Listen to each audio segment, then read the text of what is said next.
电脑上有2块硬盘，如何进行分区？首先，我们打开地基硬盘分区工具，先点击固态硬盘第一个，点完以后选择上方的快速分区。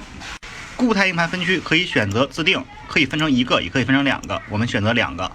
然后将 C 盘位置改成80G 或者100G 都可以。然后清空所有卷标，选择4096扇区对齐，点击确定，分区完毕。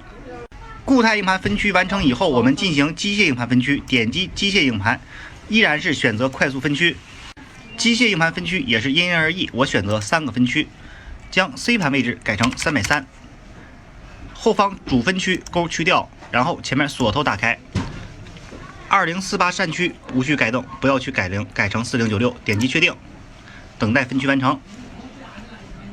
机械硬盘分区完成以后，我们关闭此窗口。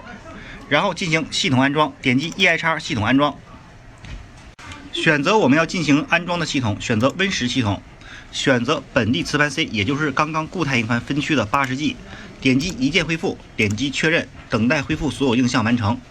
双硬盘分区与做系统就是这么简单，老铁们，你们学会了吗？快手，拥抱每一种生活。